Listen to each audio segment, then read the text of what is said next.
Hello everyone, welcome to my YouTube channel. तो आज हम लोग स्टार्ट करने वाले हैं रियल एनालिसिस का एक important concept and that concept is sequences. Okay, तो ये टॉपिक जो है बहुत ही फंडामेंटल है क्योंकि आगे limits, quantity, differentiability and convergence जो कुछ भी है ये सब इसी पे डिपेंड करता है। ओके, तो चलिए स्टेप बाय स्टेप समझते हैं कि सीक्वेंस क्या होती है। ओके, तो अगर इसके पहले आपने सीक्वेंस नहीं पढ़ा है कभी भी तो भी आपको कोई दिक्कत नहीं है क्योंकि हम पूरी step by step basic level से चलेंगे। ठीक है। एंड अगर आप BSc mathematics and IIT jam and CUET PG या फिर कोई भी एमएससी एंट्रेंस एग्जाम की प्रिपरेशन कर रहे हो तो ये जो कोर्स है रियल एनालिसिस की, तो ये बहुत ही हेल्पफुल होने वाली है। तो चलो देखते हैं कि सीक्वेंस क्या होता है। ठीक है, तो सीक्वेंस क्या होता है? Sequence is a function whose domain is the set of natural number. ये नाम से क्लियर है कि रियल सीक्वेंस सबसे पहले तो सीक्वेंस होगा, रियल मतलब रियल नंबर में होगा। ठीक है, तो ए सीक्वेंस क्या होता है? Sequence a function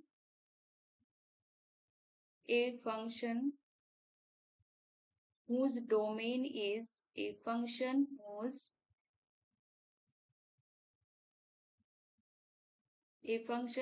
domain is the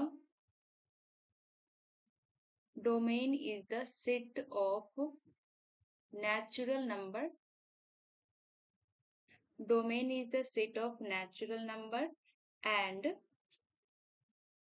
and codomain is the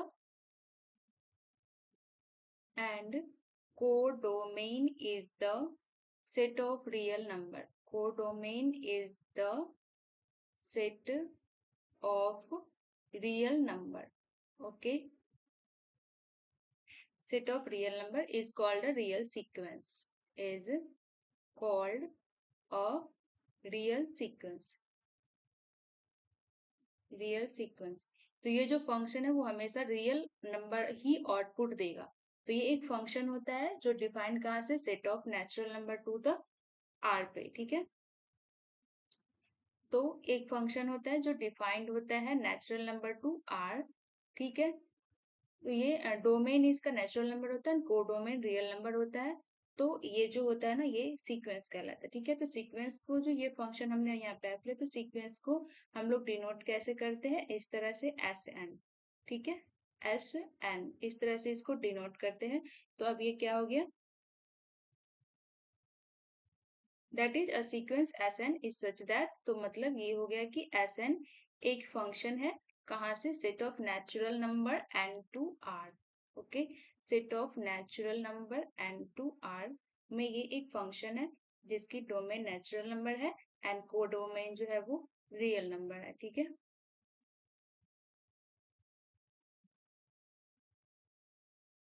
तो अब हम लोग इस सीक्वेंस को देखेंगे कि कैसे क्या होता है। देखते हैं कि ये एग्जाम्पल सीक्वेंस क्या, कौन कौन सा सीक्वेंस होगा। लाइक अगर S n is equal to ऐसा है, एग्जाम्पल है सीक्वेंस का x n is equal to minus n square where n belongs to the natural number. तो क्या ये सीक्वेंस है? यस, तो ये एक सीक्वेंस है। क्यों? ये एस एन क्या हो जाएगा? इसको पुट करेंगे, जब एन वन लेते हैं तो माइनस वन। ठीक है, वन लेते हैं तो माइनस वन, एंड टू लेते हैं तो माइनस फोर, थ्री लेते हैं तो माइनस नाइन, फोर लेते हैं तो माइनस सिक्स। तो इस तरह से है, एक फंक्शन है सेट ऑफ नेचुरल नंबर। देखो एन पुट करने पे आ रहा है, तो इनपुट कहाँ से आ रहा है? नेचुरल नंबर से। आउटपुट सारा के सारा ये रियल नंबर में जा रहा है। तो ये एक सीक्वेंस है। ठीक है, सेकेंड एग्जाम्पल ऐसा है, S n is equal to minus one की पावर एन। ठीक है, तो ये भी एक सीक्वेंस है। Okay, n belongs to N. तो इसके टर्म्स कैसे होंगे? इसके जो टर्म्स होंगे वो S n is equal to, ये सीक्वेंस इसको ओपन करते हैं तो n is equal to one लेंगे तो ये कितना हो जाएगा? N is equal to one पे माइनस वन, फिर n is equal to two लेंगे तो ये हो जाएगा वन, फिर ये माइनस वन वन, इस तरह से ये चलते जाएगा। तो ये एक सीक्वेंस हुआ। ठीक है, तो यहाँ पे जो सारे एस एन कहाँ से डिफाइंड है? Set of natural number N to R में। यहाँ पे हमने कैसे या n इज इक्वल टू 1 ले रहे हैं, 2 ले रहे हैं, इनपुट ले रहे हैं ना इससे, नेचुरल नंबर से। तो ठीक है, ये सीक्वेंस हुआ।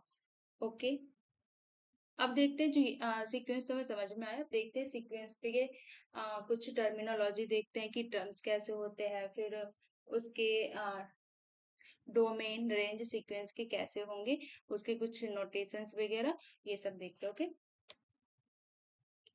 तो जैसे कि ये एक सीक्वेंस है हमारे पास, S n is equal to, S n हमारे पास एक सीक्वेंस ऐसे डिफाइन है कि ये जो है ना, ये -1, इसी को ले लेते हैं 1 -1 1, इस तरह से एक सीक्वेंस है। ठीक है, तो सीक्वेंस की जो ये टर्म है, इसको क्या बोलते हैं? ये क्या हो गया, ये जो है ये हुआ S1। ठीक है, ये वाला जो होगा इसको बोलेंगे S1, n is equal to 1 put करने पे हुआ, ये हो गया S2 टर्म, ये हो गया S3। तो इस तरह से, ठीक है। The term of the sequence are all distinct by their numbering. तो इसको जो ये बोलते हैं, ये फर्स्ट टर्म हुआ सीक्वेंस का, ये सेकेंड टर्म हुआ, ये थर्ड टर्म हुआ। तो ये जो है ना सीक्वेंस का टर्म डिफरेंट है, बट नंबर यहाँ पे सेम है। सीक्वेंस का जो नंबर S2 टर्म पे जो नंबर है वो कितना है, 1 है। फिर S4 पे कितना है, 1 है। तो ये दोनों चीज सेम है, बट ये सीक्वेंस का टर्म हम ये नहीं बोल देंगे कि सेम है, ये S2 और S4 डिफरेंट टर्म है। ओके, बट इसके वैल्यू सेम हो सकता है। ठीक है, तो अब हम देखते हैं कि रेंज, सीक्वेंस का रेंज किस टाइप का हो सकता है। तो रेंज क्या है कि सीक्वेंस जो आउटपुट ले रहा है, मतलब ये सारे वैल्यू, यही तो इसके रेंज है, क्यों, चूंकि फंक्शन है set of natural number to the real number में। ओके, तो क्या एक बात है कि क्या सीक्वेंस का जो रेंज है, क्या वो पूरी की पूरी रियल नंबर हो सकता है? तो नहीं हो सकता। हमेशा वो countably infinite subset of R होगा, क्योंकि पूरी की पूरी रियल नंबर कैसे लेगा? अगर कोई function set of natural number to the R में है, तो ये क्या होता है, नेचुरल नंबर क्या होता है, काउंटेबल होता है, इनफाइनाइट होता है, और ये अनकाउंटेबल होता है। तो ये वाला इसको पूरी की पूरी कैसे मैप कर सकता है? ठीक है ना, अगर ये कर गया तो फिर ये फंक्शन ही नहीं रहेगा। ठीक है, मतलब कुछ ऐसा हो जाएगा कि फंक्शन का क्या होता है कि इधर वाला एलिमेंट जो है एक को ही मैप करेगा इधर। ठीक है, ऐसा नहीं हो सकता कि एक दो को मैप कर जाए इस तरह से। तो ये ऐसा नहीं होगा। तो रेंज जो है वो it is a countably infinite subset of R. Okay, तो सीक्वेंस का जो रेंज होगा वो हमेशा होगा countably infinite, countably infinite subset of R. इसका सबसेट होगा जो काउंटेबल होगा, अनकाउंटेबल कभी नहीं होगा। इनफाइनाइट सबसेट ऑफ आर, या फिर फाइनाइट सबसेट ऑफ आर, या फिर countably finite subset of R, countably finite subset of R, finite subset of R. ठीक है, देखते हैं एग्जांपल की रेंज, रेंज क्या होगा। अगर हमारे पास ऐसा सीक्वेंस है, अगर सीक्वेंस ऐसा है, S n is equal to कुछ ऐसा है कि 1 है। ठीक है, for all n belonging to N के लिए। ओके, मतलब एस एन किस टाइप का होगा, ये हो जाएगा S1 S2 S3, इस तरह से सीक्वेंस के टर्म्स होंगे। S1 S2 S3, इस तरह से इसके टर्म होंगे। फॉर ऑल एन के लिए इसकी वैल्यू 1 है, तो S1 n is equal to 1 के लिए भी 1 होगा, 2 के लिए भी 1 होगा, 3 के लिए भी 1 होगा। तो इस टाइप से होगा। ओके, तो यहाँ पे क्या हो रहा है कि नेचुरल नंबर का जब हमने 1 लिया तो सीक्वेंस का टर्म हमें S1 मिला। ठीक है, जब हमने 2 लिया तो सीक्वेंस का टर्म हमें S2 मिला, 3 लिया तो सीक्वेंस का टर्म हमें S3 मिला। और ये सब के सब कितना है, ये टर्म 1 है, ये भी 1 है, एंड ये भी 1 है। ओके, तो इसकी जो रेंज है, इस सीक्वेंस का जो रेंज है, रेंज रेंज क्या होता है कि क्या आउटपुट फंक्शन क्या ले रहा है। ठीक है, तो रेंज जो हो गया इस सीक्वेंस का, वो हो गया 1। ठीक है, सिर्फ 1 हुआ। ओके, तो अब हम देखते हैं इसी पे बेस्ड, इसी सबको मिला के एक रिजल्ट देखते हैं कुछ, और नोटेशन देखते हैं, तो क्लियर होगा। चलो, some basic result and notations.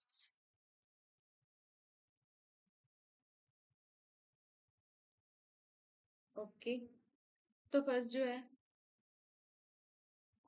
In general, जो हमने पहले डिस्कस कर लिया है, in general A sequence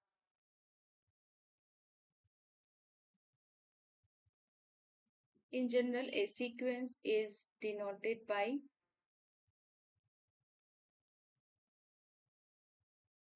a sequence is denoted as Sn।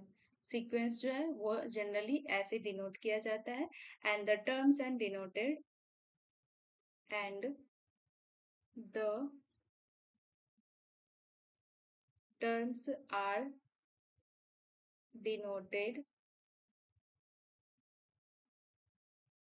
As, इसके जो टर्म्स डिनोटेड होते हैं वो इस तरह से S1, S2 term, S3 term. ठीक है, इस तरह से इसके टर्म्स डिनोट होते हैं, ये तो हमने देख लिया था। सेकेंड देखते हैं, इस ए रियल सीक्वेंस, चलो रियल में तो कर ही रहे, a sequence is always infinite, a sequence is always infinite. Sequence जो है हमेशा इनफाइनाइट होगा, ठीक है, क्योंकि डोमेन इनफाइनाइट है ना। क्यों? क्योंकि सीक्वेंस एस एन जो है वो कहाँ से है, ये एन से आर में डिफाइंड होता है। तो डोमेन क्या है, डोमेन एन है, जो क्या है, इनफाइनाइट है, और एन से एस एन में मैप, मतलब सीक्वेंस के टर्म में मैप करा ना, 1 S1 में जाता है, इस तरह से मैपिंग है। तो इस तरह से ये टर्म्स भी कितने हो जाएंगे, इनफाइनाइट टर्म्स हो जाएंगे ना। तो दैट्स वाई इसके जो है सीक्वेंस ऑलवेज इनफाइनाइट होगा। ठीक है, थर्ड जो है, थर्ड क्या हो गया, the terms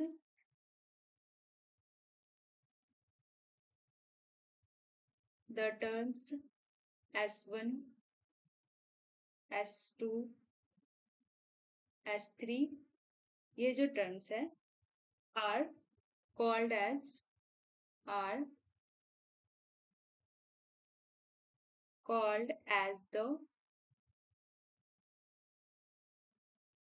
first, second,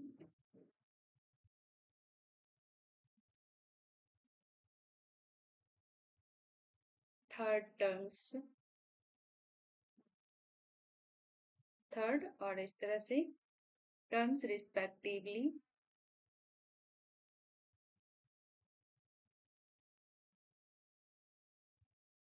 okay, तो ये जो टर्म्स है ना S1, तो ये हो जाएगा, इसको बोलेंगे फर्स्ट टर्म सीक्वेंस का, सेकेंड टर्म, थर्ड टर्म, फिर फोर्थ टर्म, इसी तरह से। Okay, in general S n ये क्या हो जाएगा, ये हो जाएगा एन एथ टर्म, सीक्वेंस का एन एथ टर्म। ठीक है, फोर्थ जो है, द टर्म्स आर, तो सीक्वेंस का जो टर्म्स है वो हमेशा इंक्रीजिंग ऑर्डर में अरेंज्ड होता है। The terms are always arranged in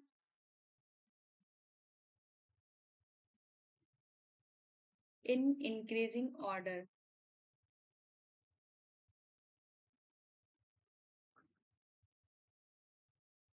always arrange in increasing order. ठीक है, लाइक इस टाइप से होगा कि S1, S2 increase in terms क्या है, S1 S2 S3, हमेशा ऐसा नहीं होगा कि यहाँ पे S2 आ गया, फिर S1 आ गया, फिर S4 आ गया, फिर कुछ भी आ गया S3, ऐसा नहीं होगा। इंक्रीजिंग ऑर्डर में अरेंज्ड होगा टर्म्स सीक्वेंस के। And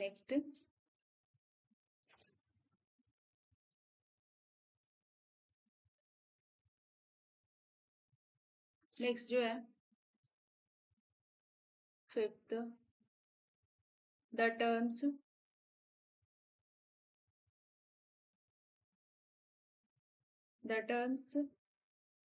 occurring the terms occurring at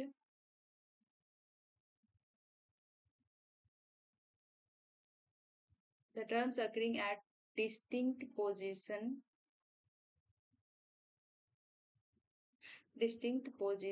say SM and SN। Terms जो है distinct position SM and SN है, occurring at M and N position, occurring at M and N position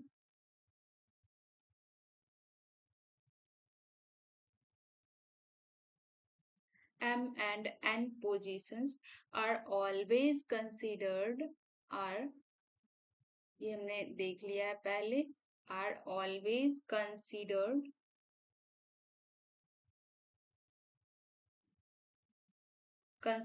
distinct। Terms जो है हमेशा distinct होगा,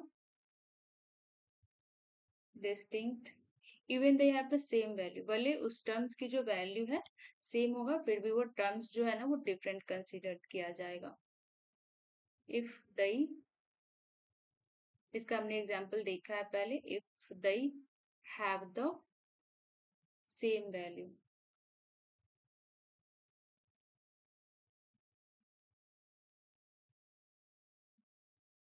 ठीक है।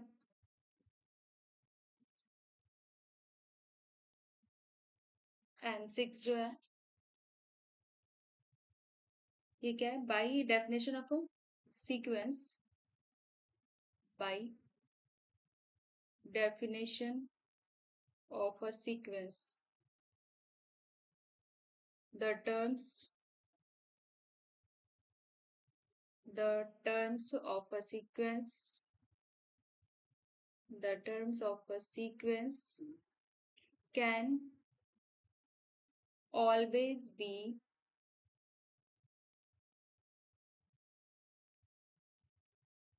put in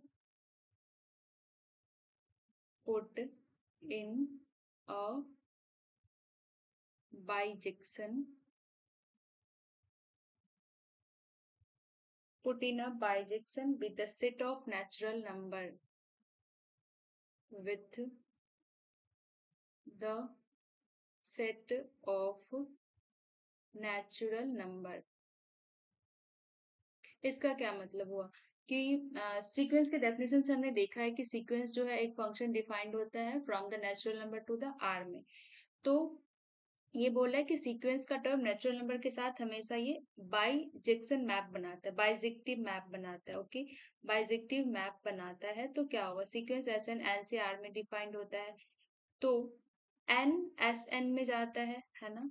क्या करते हैं हम लोग जब सीक्वेंस का देखते हैं तो एस एन कैसे होता है, S1 S2 S3, okay, S1 S2 S3 इस तरह से होता है। तो यहाँ पे क्या हो रहा है, यहाँ जो है वो नेचुरल नंबर का वन, वन कहाँ पे जा रहा है, सीक्वेंस का टर्म S1 में, टू, टू कहाँ पे जा रहा है S2 में, इसी तरह से थ्री कहाँ पे जा रहा है S3 में। तो इस तरह से चलते जाते, तो यहाँ पे हम देख पा रहे हैं कि ये जितने भी नेचुरल नंबर, सारे नेचुरल नंबर के लिए एक यूनिक टर्म्स है। तो ये यहाँ पे वन वन हो गया, और ऑन टू भी हो जाएगा कि जितने भी टर्म्स है, जितने भी एन लेते जाएंगे हमारे पास, कोई भी टर्म्स अगर हम ले ले सीक्वेंस का, तो हमेशा हमें उसके कॉरेस्पॉन्डिंग हमें एक प्री इमेज, एक नेचुरल नंबर मिलता है। मान लो कोई भी टर्म हमने एस पी उठा लिया, तो इसके कॉरेस्पॉन्डिंग हमें इधर एक पी नेचुरल नंबर मिल रहा होगा जिसके कॉरेस्पॉन्डिंग ये टर्म बन रहा है। ओके, तो ये ऑन टू भी हो गया, वन वन ऑन टू हो गया।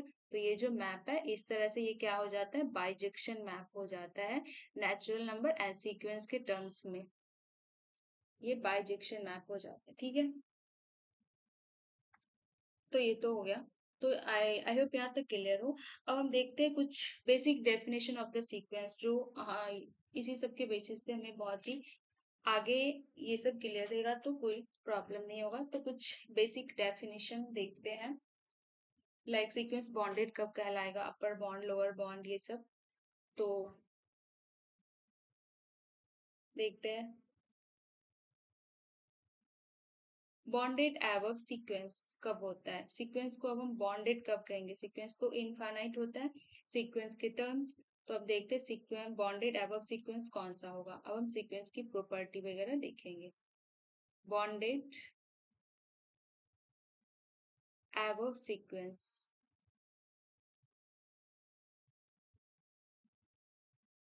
बॉन्डेड एवब सीक्वेंस क्या होगा, a sequence Sn, a sequence Sn is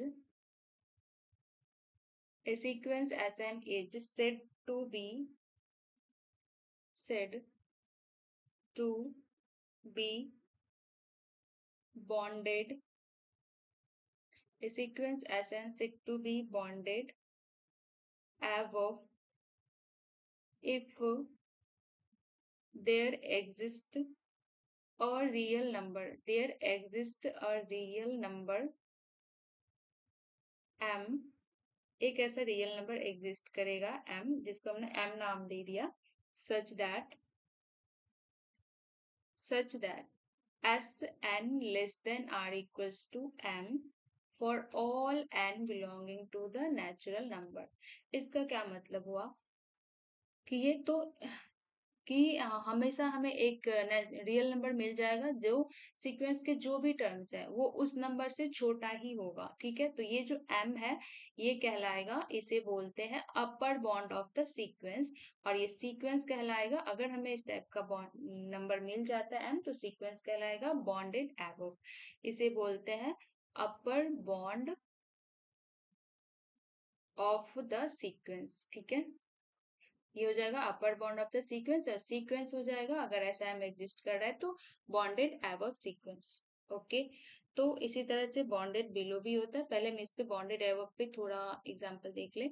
तो ये क्वेश्चन है कि क्या is S n is equal to, एक सीक्वेंस ऐसा है कि -1 की power n for all n belonging to natural number. तो हमें यहाँ पे है कि ये क्या ये सीक्वेंस बॉन्डेड एबव है, is this sequence bonded above, क्या ये सीक्वेंस बॉन्डेड एबव है। तो कैसे करेंगे, हम एक ऐसा रियल नंबर ढूंढ के लाएंगे जिससे कि ये सारे के सारे सीक्वेंस के जो टर्म्स है वो लेस उससे छोटा होगा। ठीक है, तो ये सीक्वेंस किस टाइप का है, तो सीक्वेंस जो है अगर हम 1 पुट करें तो ये -1 हो जाएगा, फिर ये 1, फिर ये -1, हम देख पा रहे हैं कि 1 और -1 ही बस ये सीक्वेंस जो है वैल्यू ले रहा है। ठीक है, तो सीक्वेंस का जो टर्म है कभी भी 1 से बड़ा नहीं हो रहा है। ओके, तो इसका मतलब क्या हो कि एस एन सीक्वेंस का जो टर्म, ये सीक्वेंस जो S n less than or equals to 1, कोई भी नंबर सीक्वेंस जो कुछ भी आउटपुट ले रहा है, क्या ये कोई भी टर्म बड़ा है क्या 1 से, नहीं है ना, तो S n can never exceed by 1। Okay, तो आल्सो 1 क्या हो गया, upper bound of the sequence हो गया। तो यस, ये सीक्वेंस बॉन्डेड है, एंड 1 जो है ये क्या हो गया, upper bound of the sequence. Okay, upper bound. ठीक है, अब नेक्स्ट जो है वो हम लोग देखते हैं। नेक्स्ट एक क्वेश्चन है, is S n is equal to, is S n is equal to -1 की power n into n, where n belongs to the natural number. ठीक है, बॉन्डेड एवब, अब बताओ कि क्या ये सीक्वेंस बॉन्डेड एवब है। तो ये सीक्वेंस के टर्म्स कैसे बनेंगे, क्या हमें एक ऐसा रियल नंबर m एग्जिस्ट कर रहा है जहाँ पे ये सीक्वेंस का टर्म उससे छोटा होगा? तो सीक्वेंस का टर्म्स कैसे होगा? अगर हम 1 पुट करें तो हो जाएगा -1, 2 पुट करें तो हो जाएगा 2, 3 पुट करें तो हो जाएगा -3, 4 पुट करें तो 4, -5। ये हम देख पा रहे हैं कि सीक्वेंस जो है ये ऐसे बढ़ते ही जा रहा है, ठीक है। तो ये कैसे हो रहा है? अगर मैं इसे रियल लाइन पे देखूं तो ये सीक्वेंस इधर 0 है, 1 पे 1 पे ये सीक्वेंस की वैल्यू कितना है? -1। पहले तो ये सीक्वेंस जो है -1, -2 लिख लेते हैं, -3, -4 और इधर 1, 2, 3, 4 एंड 5 इस तरह से। तो सीक्वेंस का जो फर्स्ट टर्म है 1 पे वो कितना है? -1 आया है, ठीक है। -1 के बाद इसका सेकेंड टर्म कहाँ पे आ गया? 2 पे आ गया, ठीक है। 2 के बाद इसका जो थर्ड टर्म है वो कितने पे आ गया? 2 के बाद ये आ गया -3 पे, ओके। ये यहाँ पे आ गया, फिर 2 के बाद ये आ गया -3 पे, ठीक है। फिर -3 के बाद ये कहाँ पे आ गया? 4 पे आ गया, ये आ गया 4 पे, ठीक है। 4 के बाद ये कहाँ पे चला गया? -5 पे। तो हम देख पा रहे हैं कि -5 कहाँ पे होगा? ये इधर कहीं होगा -5। तो हम ये देख रहे हैं ये जो सीक्वेंस है ना वो बढ़ते जा रहा है इन्फिनिटी की तरफ। ये इधर प्लस इन्फिनिटी की तरफ जा रहा है और इधर भी माइनस इन्फिनिटी की तरफ ये सीक्वेंस बढ़ ही रहा है। हमें कोई भी ऐसा रियल नंबर नहीं मिल पा रहा है जहाँ पे हम बोल दे कि ये सारे सीक्वेंस का तरफ उससे छोटा होगा। तो ठीक है, तो ये सीक्वेंस जो है ये बॉन्डेड एबव नहीं है क्योंकि हमारे पास कोई भी ऐसा एम एग्जिस्ट नहीं कर रहा है। ओके, तो ये सीक्वेंस जो हो गया ये बॉन्डेड एबव नहीं हुआ, ये अनबॉन्डेड हो गया एबव। ओके, अब सेकेंड देखते हैं bonded below.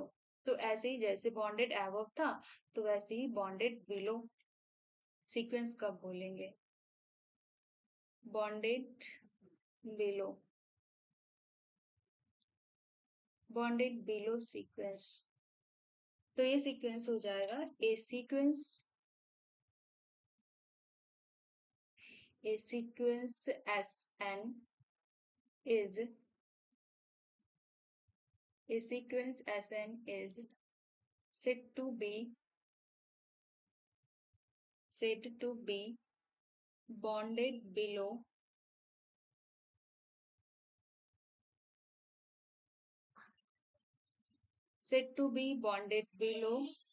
if there exists a real number, say m belongs to m, real number say m belonging to r, such that ये कितना हो जाएगा? एस एन जो है वो greater than or equals to m हो जाएगा for all n belongs to N के लिए। दैट इज कि जितने भी सीक्वेंस का टर्म है वो उस नंबर से बड़ा ही होगा। मतलब ये सीक्वेंस का जो फर्स्ट टर्म है वो एम से बड़ा होगा या फिर इक्वल होगा, less than or equal to, okay, बड़ा होगा या फिर उसके इक्वल होगा। तो जितने भी टर्म्स है वो ऐसा है। तो ये सीक्वेंस क्या हो जाएगा? बॉन्डेड बिलो हो जाएगा। एंड एम क्या हो जाएगा? एम कहलाएगा lower bound of the sequence. M जो है ये हो जाएगा lower bound of the sequence, lower bound of the sequence, okay. तो एक तो ये ऊपर वाले सीक्वेंस का क्या, इसका ना लोअर बॉन्ड भी एग्जिस्ट नहीं कर रहा। देखो यहाँ पे कोई भी ऐसा नंबर नहीं मिल पा रहा है जिससे ये सारे सीक्वेंस बढ़ा, ये इधर भी ये इन्फिनिटी को टेंड कर रहा है, तो इसके लोअर बॉन्ड भी नहीं है, अपर बॉन्ड भी नहीं है। तो एग्जाम्पल लेते हैं लोअर बॉन्ड में, like S n is equal to, अगर हमारे पास ऐसे डिफाइन है एन स्क्वायर, तो ये सीक्वेंस कैसा बनेगा? ये सीक्वेंस जो है वो कुछ ऐसा होगा कि अगर 1 पुट करूँ तो 1, 2 पुट करूँ तो 4, फिर ये 3, फिर ये, तो अपर आगे ये बढ़ते जा रहा है ऐसे। लेकिन हमारे पास 1, सारे जितने भी टर्म्स है वो 1 से तो बड़े ही है। तो एस एन कितना हो जाएगा? जितने भी टर्म्स है greater than or equals to 1 है, ठीक है। तो ये सीक्वेंस जो है ना वो हो गया bounded below, okay, for all n belonging to N. तो ये सीक्वेंस जो है वो बॉन्डेड बिलो हो गया, ओके। तो ये जो है बॉन्डेड बिलो है। bonded below.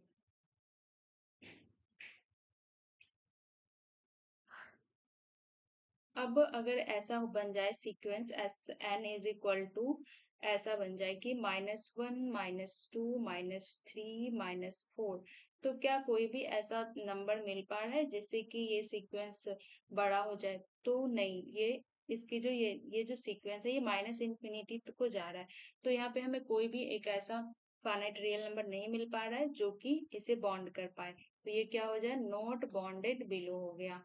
ठीक है, नॉट बॉन्डेड बिलो।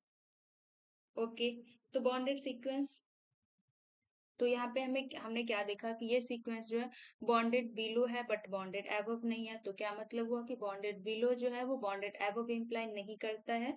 यहाँ पे एक सीक्वेंस है ये वाली, ये कोई सीक्वेंस ऐसा भी नहीं है, कोई सीक्वेंस ऐसा भी हो सकता है कि बॉन्डेड बिलो हो एबव नहीं हो, एबव बॉन्डेड हो बिलो नहीं हो, तो मतलब यही है कि कुछ भी हो सकता है। तो अब एक सीक्वेंस बॉन्डेड कब कहलाएगा? ठीक है, तो a sequence is said to be bounded जब वो बॉन्डेड होगा अपर एंड से भी और लोअर एंड से भी।